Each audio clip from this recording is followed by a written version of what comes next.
രാത്രി ഡ്യൂട്ടി കഴിഞ്ഞ് വരികയാണെങ്കിലും എൻ്റെ ഈ ഒരു ദിവസം മനോഹരമാണ്. അത്യാവശ്യം ഇവിടുത്തെ നല്ല പ്രകൃതിയൊക്കെ ആസ്വദിച്ച് ഒരുപാട് കണ്ടൻസൊക്കെ ക്രിയേറ്റ് ചെയ്ത് വളരെ സാറ്റിസ്ഫൈഡ് ആയിട്ടുള്ളൊരു ദിവസം. ഒരുപാട് പേരെ പരിചയപ്പെടാൻ പറ്റി. വളരെ സന്തോഷകരമായിട്ടുള്ള ഒരുപാട് ജീവിത മുഹൂർത്തങ്ങൾക്ക് സാക്ഷിയായി. അങ്ങനെ നല്ലൊരു ദിവസം ഇങ്ങനെ കടന്നു പോകുമ്പോൾ എനിക്ക് തോന്നുക ഈ ടെക്നിക്കൊക്കെ നിങ്ങൾക്കൂടി ഒന്ന് പറഞ്ഞു തരാം. തീർച്ചയായിട്ടും മനോഹരമായൊരു ദിവസം ഉണ്ടാവാൻ വേണ്ടി നമ്മൾ എന്താ ചെയ്യേണ്ടതെന്ന് അറിയുമ്പോൾ പ്രകൃതി നിരീക്ഷിക്കുക എന്നുള്ളതാണ്. നീ ഇപ്പോൾ പ്രകൃതി നിരീക്ഷിക്കല്ലേ? പ്രകൃതി നിരീക്ഷിക്കുക, അതിൻ്റെ ശബ്ദങ്ങൾ കേൾക്കുക, അതിലുണ്ടാകുന്ന ഫീലിങ്സ് അനുഭവിച്ചറിയുക, അവിടെ കാണാനുള്ള കാഴ്ചകൾ ഇതൊക്കെ അനുഭവിച്ചറിയുക എന്നുള്ളതാണ്. നമ്മൾ ഒരു ദിവസം നിശബ്ദരായി നിന്നുകൊണ്ട് പ്രകൃതി നിരീക്ഷിക്കാൻ ഒരു 10 മിനിറ്റെങ്കിലും സമയം നമ്മൾ കണ്ടെത്തുക. തീർച്ചയായിട്ടും നിങ്ങളൊരു ദിവസം ആരംഭിക്കുന്നതിന് മുമ്പ് തന്നെ നന്നായിട്ട് കുളിക്കുക. പിന്നെ നിങ്ങൾക്ക് സ്പിരിച്വൽ എനർജി നൽകുന്ന നിങ്ങൾ മതപരമായിട്ടുള്ള കാര്യങ്ങളൊക്കെ ചെയ്യുക, പ്രാർത്ഥിക്കുക, നമസ്കരിക്കുക, അതൊക്കെ ചെയ്യുക. അതൊക്കെ നിങ്ങളെന്താ ഒരു ദിവസത്തിന് വേണ്ടിയിട്ട് അങ്ങോട്ട് സജ്ജമാക്കി എടുക്കും. നിങ്ങളെ മാനസികമായിട്ടും ശാരീരികമായിട്ടും സജ്ജമാക്കുന്ന ഘടകങ്ങളാണ്. പിന്നെ നിങ്ങളൊരു ദിവസം മനോഹരമാവാൻ വേണ്ടി നിങ്ങൾ ചെയ്യേണ്ട ഒരു കാര്യം എന്താണെന്ന് അറിയാം. നിങ്ങൾ രാവിലെ എഴുന്നേറ്റിട്ട് കണ്ണാടിയിൽ നോക്കിയിട്ട് നിങ്ങളോട് തന്നെ ഒന്ന് സംസാരിക്കാൻ സമയം കണ്ടെത്തണം. എന്നിട്ട് നിങ്ങൾക്ക് പറ്റിയ ഓരോ മിസ്റ്റേക്കുകളൊക്കെ ക്ഷമ ചോദിക്കുക, നിങ്ങൾക്ക് പറ്റിയ അബദ്ധങ്ങൾക്ക് മാപ്പ് കൊടുക്കുക, എന്നിട്ട് തിരുത്താനുള്ള അവസരങ്ങൾ ഉണ്ടാകുക. നിങ്ങൾ ആരാണോ എന്താണോ അതിനെ അങ്ങനെ തന്നെ അംഗീകരിച്ചിട്ട് മുന്നോട്ട് പോവുകയാണ് നിങ്ങൾ ചെയ്യേണ്ടത്. മാറ്റാൻ പറ്റാത്ത കാര്യങ്ങൾ ആലോചിച്ച് പൂർണ്ണമാക്കാതെ അതൊക്കെ ഒരു കട്ട് ചെയ്തിട്ട് പോകുക. എന്നിട്ട് നിങ്ങൾക്ക് മാറ്റാൻ പറ്റുന്ന മേഖലകളിൽ ശ്രദ്ധ കേന്ദ്രീകരിക്കുക.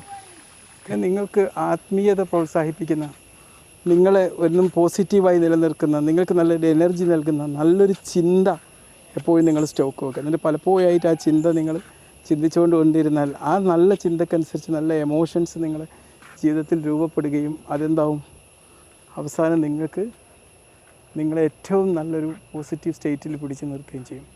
അപ്പോൾ നിങ്ങളുടെ കയ്യിൽ അതുപോലെ ഒരുപാട് സ്റ്റോക്കുകൾ ഉണ്ടാവണം. നല്ല നല്ല ചിന്തകളുടെ ഒരു മൾട്ടിപ്പിൾ സ്റ്റോക്കുകൾ ഉണ്ടായി കഴിഞ്ഞാൽ നിങ്ങൾക്ക് എന്താവും, നമ്മൾ ചിന്തിക്കുന്നതിനനുസരിച്ചായിരിക്കും പലപ്പോഴും നമ്മുടെ ജീവിതം റെസ്പോണ്ട് ചെയ്യുന്നത്. നമ്മൾ ഓട്ടോമാറ്റിക്കായിട്ട് എന്തെങ്കിലും ചിന്തിക്കുന്നതിന് പകരം ബോധപൂർവം നമുക്ക് എനർജി നൽകിയ കാര്യങ്ങൾ ചിന്തിക്കാനുള്ളൊരു സമയം നമ്മൾ കണ്ടെത്തും. പലരും പറയുന്നൊരു വലിയ മണ്ടത്തരം എന്താണെന്നറിയോ? എനിക്ക് വേണ്ടി ഒരു ദിവസം വരാനുണ്ട് എന്ന് പറയും. ഒരിക്കലും നമുക്ക് വേണ്ടി വരാനൊരു ദിവസമല്ല. നമ്മൾക്ക് ഇന്നത്തെ ഒരു ദിവസം നമുക്ക് കിട്ടിയിട്ടുണ്ടെങ്കിൽ അതിനെ നമ്മൾ പൂർണ്ണമായിട്ട് അപ്രിസിയേറ്റ് ചെയ്യാം. ഇന്നത്തെ ഒരു ദിവസം എനിക്ക് ഫ്രീ ടൈം കിട്ടിയപ്പോൾ ഞാനതിനെ അഭിനന്ദിച്ചു. ആ ഇന്നത്തെ ദിവസം എനിക്ക് കൂടുതൽ പ്ലഷർ നൽകുന്ന ഒരുപാട് കാര്യങ്ങൾ ഞാൻ മുഴുകി, അല്ലേ, അങ്ങനെയൊക്കെ ചെയ്ത് അങ്ങനെ ആ ഒരു ആറ്റിറ്റ്യൂഡായിരിക്കണം നമുക്ക് എപ്പോഴും ഉണ്ടാവേണ്ടത്. മനസ്സിലായില്ലേ?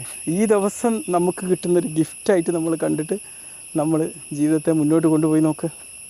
തീർച്ചയായിട്ടും മനോഹരമായൊരു ദിവസം അവിടെ പൂത്തുലയും. പിന്നെ നമ്മൾ ശ്രദ്ധിക്കേണ്ട ഒരു കാര്യം എന്ന് പറയാം, നമ്മൾക്ക് ജീവിതത്തിൽ ഏറ്റവും പ്രധാനപ്പെട്ട നമുക്കായിട്ടൊരു സമയം നമ്മൾ ഉണ്ടാക്കണം. പ്രത്യേകിച്ച് രാവിലത്തെ 1 മണിക്കൂർ നമ്മൾ നമുക്ക് വേണ്ടി തന്നെ അങ്ങോട്ട് ഡെഡിക്കേറ്റ് ചെയ്യുക. അവിടെ നമുക്ക് എന്ത് ചെയ്യാം, നമുക്ക് വേണ്ടി എക്സസൈസ് ചെയ്യാൻ, എന്തെങ്കിലും പഠിക്കാൻ, യോഗ പോലത്തെ കാര്യങ്ങൾ ചെയ്യാൻ, മെഡിറ്റേഷൻ ചെയ്യാൻ ഒക്കെ ആ ഒരു സമയം നമ്മൾ ഡെഡിക്കേറ്റ് ചെയ്യുകയാണെങ്കിൽ തീർച്ചയായിട്ടും നമുക്ക് എന്താക്കാം, ജീവിതത്തിൽ നമുക്ക് ആ ഒരു ദിവസം മനോഹരമാവും എന്നുള്ളതാണ്. പലപ്പോഴും ഞാനൊക്കെ എക്സസൈസ് ചെയ്യാത്തൊരു ദിവസം വരുമ്പം ആ ദിവസം മറ്റ് ദിവസങ്ങളിൽ നിന്ന് വിഭിന്നമായി വേറിട്ട് അവിടെ കിടക്കും.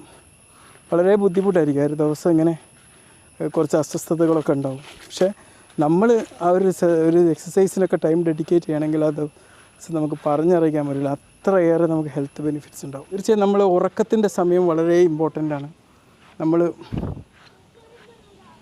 ഉറക്കത്തിൻ്റെ സമയത്ത് നമ്മൾ എപ്പോഴും ഉറങ്ങാൻ തന്നെ വേണ്ടി ഉപയോഗിക്കണം. കറക്റ്റ് സമയത്ത് തന്നെ ഉറങ്ങാനും ഉണരാനും വേണ്ടി നമ്മൾ ശ്രദ്ധിക്കേണ്ടതുണ്ട്. അത് നമ്മുടെ ലൈഫിന് ഒരുപാട് ഹെൽപ്പ് നൽകുന്ന കാര്യമാണ്. ഒക്കെ